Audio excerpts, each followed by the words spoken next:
आइए हम आपको एक बहुत ही आसान तरीके के फार्मूले से इच एम आर के साथ ये और एन का प्रयोग समझाते हैं।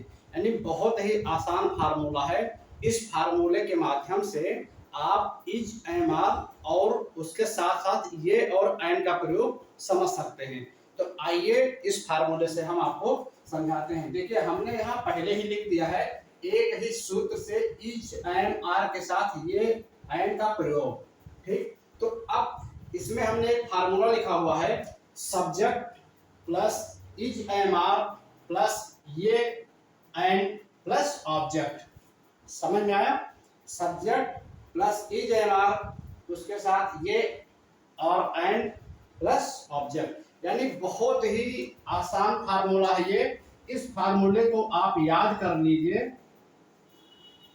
ठीक, तो आपको इसका प्रयोग इज एम आर और ये और एन का प्रयोग आप आसानी से समझ सकते हैं। अब subject plus is am are plus ये और एन प्लस ऑब्जेक्ट। अब सब्जेक्ट में समझ लीजिए, जैसे मैं अब एग्जाम्पल लिख रहा हूं। ठीक, एग्जाम्पल से समझाते हैं। फर्स्ट, राम एक अच्छा लड़का है। ठीक, हमने क्या लिखा, हिंदी में क्या लिखा, ये देखिए हिंदी में है, राम एक अच्छा लड़का है। ठीक, अब बहुत ही आसान भाषा में हमने लिखा है और बहुत ही साधारण सा ट्रांसलेशन लिखा है। आप इसको बहुत ही अच्छे से समझ सकते हैं। यानी राम एक अच्छा लड़का है। अब इसमें देखिए हिंदी में जो सब्जेक्ट है वो क्या है, ये राम है। राम क्या है, सब्जेक्ट है। ठीक, ये राम क्या है, सब्जेक्ट है। लड़का क्या है, ऑब्जेक्ट है। हमने आपको फार्मूले में इससे पहले भी बताया था कि ऑब्जेक्ट यानी बाद में जो होता है वो क्या होता है, ऑब्जेक्ट। तो इस तरह से क्या है, राम एक सब्जेक्ट है और लड़का क्या है, ऑब्जेक्ट है। उसके बाद अच्छा ये क्या है, ये वर्ब है। ठीक, तो इस तरह से हम इसको यूज करके हम समझ सकते हैं। ठीक, तो अब इसमें आप समझिए, सबसे पहले subject plus is am are a an और ऑब्जेक्ट। अब हम सबसे पहले सब्जेक्ट लेते हैं। सब्जेक्ट में क्या लिखेंगे, इसका ट्रांसलेट करेंगे तो राम। ठीक है, एक अच्छा लड़का। इसका ट्रांसलेशन जो हम लिखेंगे वो क्या लिखेंगे, राम। पहले आप ऐसे हिंदी में लिख लीजिए, राम है एक अच्छा लड़का। ठीक, बहुत ही आसान भाषा में इसको गौर से आप समझिए। Subject plus is am are plus a an an plus object, ये फार्मूला हो गया। अब हमने जो ट्रांसलेशन लिखा हो गया, राम एक अच्छा लड़का है। अब उसका जो ट्रांसलेट करना है उसमें आप इस तरह लिखिए, राम है एक अच्छा लड़का। ठीक, राम है एक अच्छा लड़का। अब इसका इंग्लिश आप लिख दीजिए। राम का मतलब क्या हुआ, राम। अब है। ठीक, हमने आपको इससे पहले इज एम आर के प्रयोग में बताया था कि ही सी इट या फिर singular number, he she it या फिर एंड सिंगुलर नंबर के साथ क्या प्रयोग करते हैं, इज का प्रयोग। ठीक, यानी he she it and singular number के साथ इज का प्रयोग करते हैं। तो इसमें राम क्या है, सिंगुलर नंबर है ना। तो यहां पर क्या लिखेंगे, इज। ठीक, यहां से क्या ले लिए, इज ले लिए। अब उसके बाद एक अच्छा लड़का है। अब देखिए यहां पर एक के लिए हम ये का प्रयोग करेंगे या एन का प्रयोग करेंगे। तो यहाँ पे अच्छा आ गया, तो अच्छा की स्पेलिंग क्या होती है, गुड। और गुड का जो पहला वर्ड क्या है, वावेल है, कॉन्सोनेंट।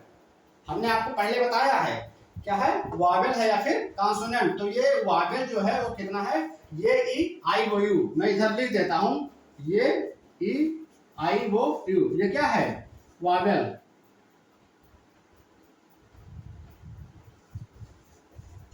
ठीक, अब इसमें ये कॉन्सोनेंट हो गया, तो कॉन्सोनेंट है यानी कि वावेल तो है नहीं इसका पहला अक्षर। अब यहाँ पर क्या लिखेंगे ये। ठीक, अब लड़का का मतलब क्या होता है बॉय। कितना आसान ट्रांसलेशन है, यानी राम एक अच्छा लड़का है। अब इसमें राम क्या हुआ, सब्जेक्ट हो गया, ये एक हो ही गया, अच्छा ये वर्ब हो गया, लड़का है। ठीक, अब इसमें he she it and singular number का प्रयोग हुआ, इसलिए हम क्या करेंगे, इज का प्रयोग करेंगे। यानी सब्जेक्ट जो होता है अगर वो क्या है ही सी इट या सिंगुलर नंबर है तो हम क्या करेंगे, इज का प्रयोग करेंगे। यानी सब्जेक्ट जब ही सी इट है तो हम क्या करेंगे, इज का प्रयोग करेंगे। ठीक, अब उसके बाद इसमें हमारा जो है वावेल है तो यहाँ पर ये का प्रयोग करेंगे और आगे बॉय है। तो इस तरह से हम आपको समझा दिए इसमें बहुत ही आसान तरीका से कि सब्जेक्ट ले लिए, उसके बाद यहाँ पर सब्जेक्ट को हम देखते हैं सिंगुलर नंबर है, ही सी इट है, तो ये क्या निकला सिंगुलर नंबर, तो यहाँ पर हम इज का प्रयोग कर लिए। उसके बाद ये का जब प्रयोग करने के समय आया तो हमने देखा वावेल तो नहीं है, वो कॉन्सोनेंट है, तो वहां पर यानी जो अच्छा है उसमें जी लगा हुआ, ये कॉन्सोनेंट है, हमने यहाँ पर ये का प्रयोग कर लिया और यहाँ पर लिख दिया कि Ram is a good boy. ठीक, समझ में आया। तो राम क्या है, सब्जेक्ट है। अब इस फार्मूले में ये सब्जेक्ट प्लस इज प्लस ये प्लस ऑब्जेक्ट गुड बॉय। ठीक, समझ में आया। तो इस तरह ये एक ट्रांसलेशन आपका हो गया, समझ में आया। सब्जेक्ट इज ये गुड बॉय इस तरह से हो गया। ठीक, तो ये सॉरी यहाँ पर हमको गुड बॉय नहीं, यहाँ पे लिखना है ऑब्जेक्ट। ठीक, तो अब गुड बॉय क्या हो गया, ऑब्जेक्ट हो गया, यानी राम जो है ये सब्जेक्ट हो गया और ये दोनों ऑब्जेक्ट में आ गए। समझ में आया। अब चलते हैं दूसरा उदाहरण लेते हैं।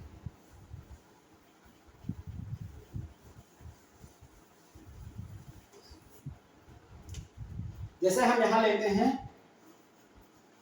वो एक डॉक्टर है।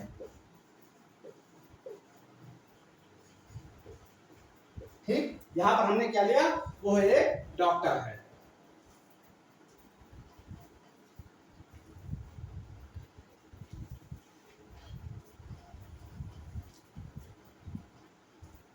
अब देखिए वो एक डॉक्टर है, इसका मतलब क्या होगा, अब देखिए वो एक डॉक्टर है। अब यहां पर सब्जेक्ट क्या है, ये आपका क्या है, ये सब्जेक्ट है। ठीक, और ऑब्जेक्ट क्या है, डॉक्टर। ठीक, अब इन दोनों को आप पहचान लीजिए। अब यहां पर सब्जेक्ट क्या है, वो है। अब हमको देखना है वहां पर कि ही सी इट का प्रयोग होगा, तो वो एक डॉक्टर है, चाहे वो महिला है या पुरुष है, इसमें इसका इंडिकेशन नहीं है, सिर्फ इतना है वो एक डॉक्टर, तो हम यहाँ लिखते हैं ही। ठीक, और आपने इज एन आर का प्रयोग, इज एम आर का प्रयोग में पढ़ा है, एक वचन के साथ क्या प्रयोग करते हैं, इज का प्रयोग करते हैं। तो अब हम यहां से क्या ले लेंगे, इज। अब उसके बाद यहां पर ये का प्रयोग होगा कि एंड का। अब DOCTR डॉक्टर का स्पेलिंग यहां पर लिख लीजिए, इसे डॉक्टर। ठीक, अब डॉक्टर जो है वो क्या है, यहां पर उसका पहला अक्षर कॉन्सोनेंट है, इसलिए यहां पर ये का प्रयोग होगा। ठीक, समझ में आया। तो इसको ऐसे भी लिख सकते हैं, वो है एक डॉक्टर। ठीक, अब इसी को ट्रांसलेट कर दिए, इसका ही, इसका इज और एक का ये और ये डॉक्टर। ठीक, तो इस तरह से आप एक बहुत ही सिंपल तरीके से ट्रांसलेशन को एक ही फार्मूले को अपना करके subject plus is am are plus a and an plus object को अपना करके एक फार्मूले को आप याद कर लीजिए। उसके साथ में he she it and singular number और वी दे यू के साथ प्लूरल नंबर, इसको याद कर लीजिए। बस आपको समझ लीजिए ट्रांसलेशन और इज एम आर का प्रयोग और ये और एंड का प्रयोग बहुत ही आसानी से आ जाएगा। अब इसमें अगला हम समझते हैं वह एक सर्जन है।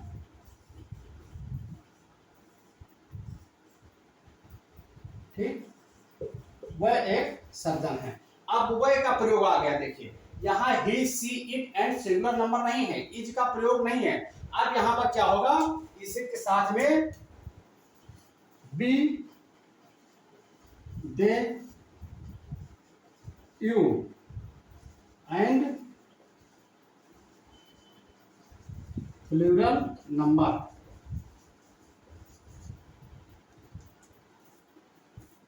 ठीक,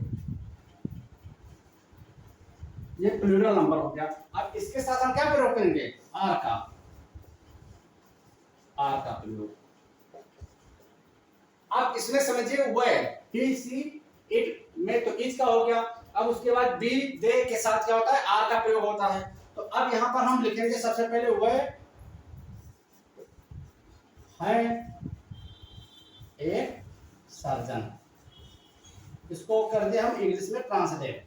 अब लिखते हैं दे, वह क्या मतलब क्या होता है, दे।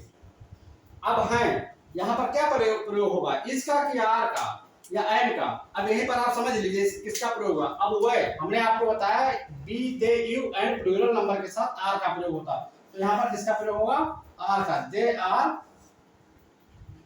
अब यस सर्जन को स्पेलिंग में क्या कहते हैं, यस यू आर जी ई वो यन, सर्जन की स्पेलिंग यस से स्टार्ट हुई तो ये कॉन्सोनेंट है, तो दे आर ए सर्जन। समझ में आए, बहुत ही आसान है। इज एमार और ये एंड का प्रयोग, तो दे आर ए सर्जन। ठीक,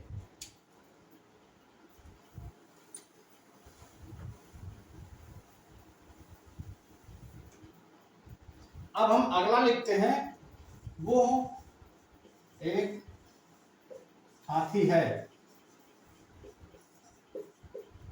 ठीक, वो एक हाथी है।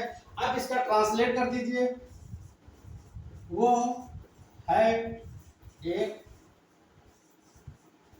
हाथी। ठीक, अब इसमें सब्जेक्ट क्या हुआ, वो जो है सब्जेक्ट है और हाथी ऑब्जेक्ट है। हमने आपको बताया ऑब्जेक्ट का मतलब वस्तु, कोई भी चीज, तो वो एक हाथी। ठीक, वो एक हाथी है। अब यहाँ पर वो क्या है, सब्जेक्ट है। ठीक, यहाँ पर एक मतलब एक हो गया, नंबर हो गया, और हाथी क्या है, ऑब्जेक्ट है। तो ये हो गया सब्जेक्ट और ये हो गया आपका ऑब्जेक्ट। ठीक, अब उसके बाद प्लस इज लगेगा कि एम लगेगा, आर लगेगा। अब वो ही सी इट सिंगुलर नंबर है, तो यहाँ पर इज का प्रयोग हो गया। ठीक, अब उसके बाद यहाँ पर हाथी है, तो हाथी की स्पेलिंग एलिफेंट होती है, तो यहाँ पर आइन लगेगा। ठीक, तो अब हम इसका ट्रांसलेट करते हैं, सी इज अब एलिफेंट।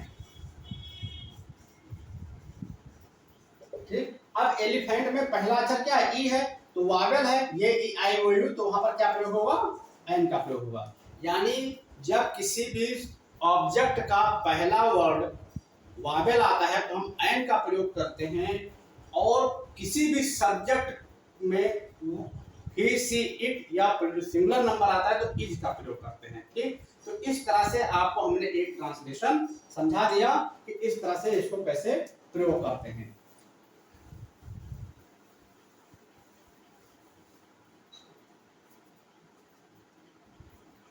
अब अगला मैं समझाता हूं आपको कि मैं एक खिलाड़ी हूं। मैं एक खिलाड़ी हूं। अब इसमें समझिए सब्जेक्ट क्या है, सब्जेक्ट इसमें मैं है, ये क्या है, सब्जेक्ट। ठीक, और खिलाड़ी क्या है, ऑब्जेक्ट। ठीक, अब इस फार्मूले को याद करिए। ठीक, subject is am are plus a an plus object. अब इसमें आप ऐसे लिखिए, मैं हूं एक खिलाड़ी। ठीक, अब इसको आप ट्रांसलेट कर दीजिए। अब इसमें ट्रांसलेट करेंगे तो मैं का इंग्लिश क्या होता है, आई। ठीक, अब आई के साथ क्या प्रयोग होता है, इज एम आर क्या होता है, आई के साथ हमने आपको बताया केवल एम का प्रयोग होता है। क्या होता है, एम का प्रयोग, यानी एम का प्रयोग केवल आई के साथ ही होता है। तो आई एम। अब यहाँ पर एक खिलाड़ी, तो खिलाड़ी की पहले स्पेलिंग हम समझते हैं क्या होता है, प्लेयर। ठीक, अब इसमें जो पी है वो क्या है, वो आवेल है कि कॉन्सोनेंट है, ये कॉन्सोनेंट है यानी व्यंजन है। तो व्यंजन के आगे कॉन्सोनेंट का जब इसमें अगर किसी भी ऑब्जेक्ट का पहला अक्षर कॉन्सोनेंट होता है तो हम क्या लिखते हैं, ये लिखते हैं। समझ में आया, किसी भी ऑब्जेक्ट का पहला अक्षर अगर कॉन्सोनेंट है तो वहां पर ये का प्रयोग होता है। ठीक, उसके बाद किसी भी ऑब्जेक्ट का इसी के साथ हम लिख देते हैं, यह एक छाता है। ठीक, अब इसी का ट्रांसलेट करिए, यह है एक छाता। ठीक, अब इसी का ट्रांसलेशन लिख दीजिए, यह का मतलब क्या हुआ, दिस। ठीक, अब यहां पर क्या करेंगे, इज लगा दीजिए क्योंकि एक बचा है। अब यहां पर अम्ब्रेला। ठीक, अब अम्ब्रेला का जो पहला अक्षर है वो क्या है, वावेल है। ये क्या है, वावेल है, तो यहां पर क्या लगाएंगे, एन। तो आप दो ट्रांसलेशन यहीं पर एक ही साथ प्रयोग करके देख सकते हैं, पहला और दूसरा। पहले में मैंने क्या बताया कि मैं एक खिलाड़ी हूं, तो यानी मैं हूं एक खिलाड़ी, आई एम ए प्लेयर, यानी ऑब्जेक्ट का पहला अक्षर क्या है, कॉन्सोनेंट है, तो वहां पर क्या लगेगा, ये लगेगा।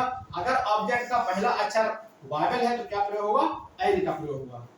ठीक, समझ गए ना। एक बार फिर मैं दोहरा देता हूं कि जब किसी भी ऑब्जेक्ट का पहला अक्षर कॉन्सोनेंट है तो वहां पर ए का प्रयोग होगा, किसी भी ऑब्जेक्ट का पहला अक्षर वावेल है तो वहां पर एन का प्रयोग होगा। इस तरह से आपको हमने पूरा जो है एक फार्मूले से ही मैंने आपको समझा दिया कि कैसे क्या आपको ट्रांसलेट करना है। तो इस तरह आप और भी ट्रांसलेट बना करके आप सीख सकते हैं। केवल आप इस फार्मूले को याद कर लीजिए, बस ये फार्मूला आपके लिए बहुत ही महत्वपूर्ण है। ये फार्मूला केवल आप याद कर लीजिए बस, subject plus is am are plus ये और एंड। ठीक, इस तरह से इसको आप याद कर लीजिए। ये बहुत ही इंपॉर्टेंट फार्मूला है जो आपको आगे समझने में काम आएगा।